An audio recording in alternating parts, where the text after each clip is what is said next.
السلام علیکم ورحمۃ اللہ وبرکاتہ۔ بات چل رہی تھی کہ حرمت جہاں طلاق دینا واجب ہو جاتا ہے،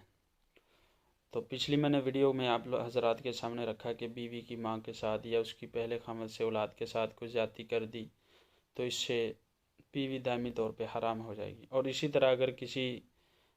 غیرت سے مرے ہوئے انسان نے اپنی ہی بیٹی کے ساتھ کوئی غلط حرکت کر دی، جان بوجھ کر یا انجانے میں ہو گئی، بیوی سمجھ کر بیٹی کے ساتھ رات کو کوئی الٹی حرکت کر دی،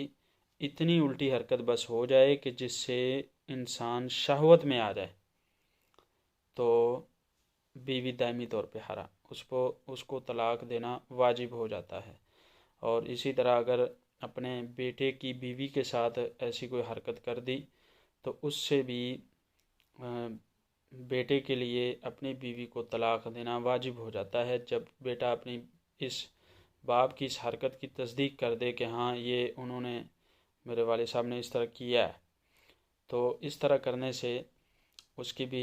بیوی حرام ہو جائے گی دائمی طور پر اس پر، اور اس کو طلاق دینا واجب ہو جائے گا۔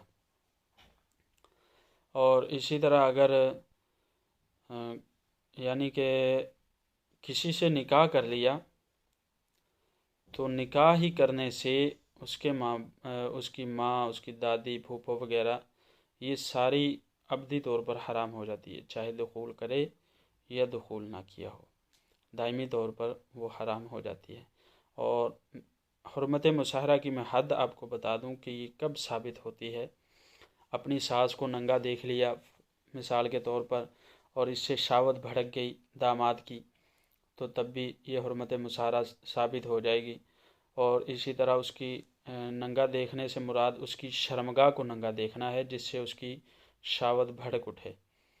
تو شرمگاہ کے داخل کو ننگا دیکھ لیا تو اس سے بھی حرمت مظاہرہ ثابت ہو جائے گی۔ اور اسی طرح اگر کسی نے اپنی بیٹے کی بیوی کو ننگا دیکھا ہے اور اس کی شرمگاہ کو دیکھ لیا اور اس سے سسر کی شہوت بھڑک اٹھی تو وہ بیٹے پہ دائمی طور پر حرام ہو جائے گی۔ تو یہ چند صورتیں تھیں جہاں پر طلاق دینا واجب ہوتا ہے، وہ آپ حضرات کے سامنے میں نے رکھی۔ مزید ان کی تفصیلات ہیں اور بہت ساری قسمیں بھی بیان ہوتی ہیں کتابوں میں، فقہ کی کتب میں لکھی ہیں،